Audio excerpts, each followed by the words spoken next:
Njagala nkyali mulamu bulungi. Amen. Alhamdulillah. Campaign. Bali na campaign endala ezange zenkola nze nganze. Oba olina okumpita nze sigenda. I don't go to a place where I'm not called.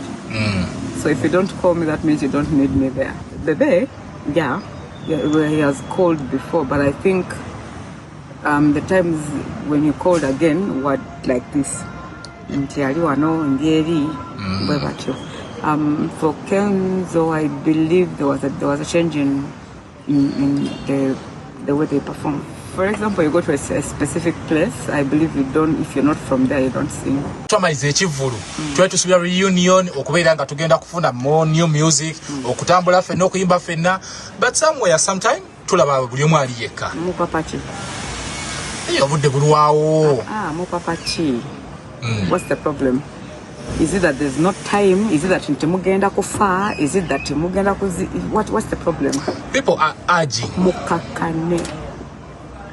Mukakane. New journey basically is for me. This is like that segment of Nzenganze in my career and lifetime that I believe it's that time when olekaye chintu.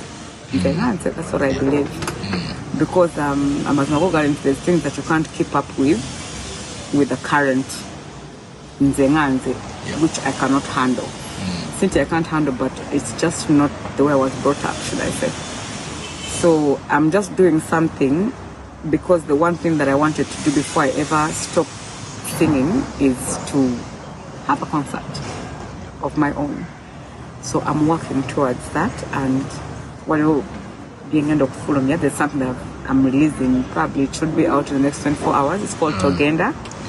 A very personal song to me, and I just hope you can enjoy it. It's just a summary of my career and Nzenganze, Chenkozemo music. It's a summary because I've taken 2 years putting this album together. There are 12 songs. I'm going to break them in half. We know you're one of the best musicians abayimba ku mukwano. Nete tumanyi oli mulavu. Nambikopo byonaguddemu n'obufulia.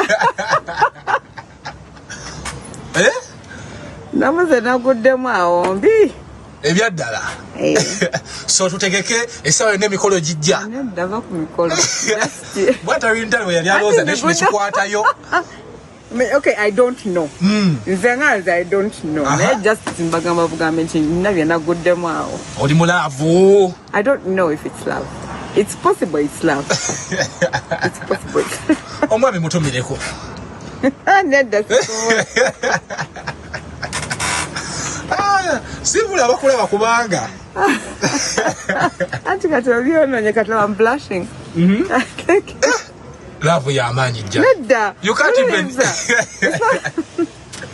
Thank you so very much, ladies and gentlemen, for being supporters of Jackie Chandiru and Blue 3 that is Cinderella Sanyu. Hey, Lilian Mbabazi, the queen of soul and the queen of the Nile, Jackie Chandiru. We appreciate it so much and we urge you to continue supporting us. We are nominated right now for the Zikomo Awards for the best group from Africa. Not East Africa, not West Africa, not whatever, but Africa, because we are the best. So do vote for us. Tweyanziza tweyanzeke.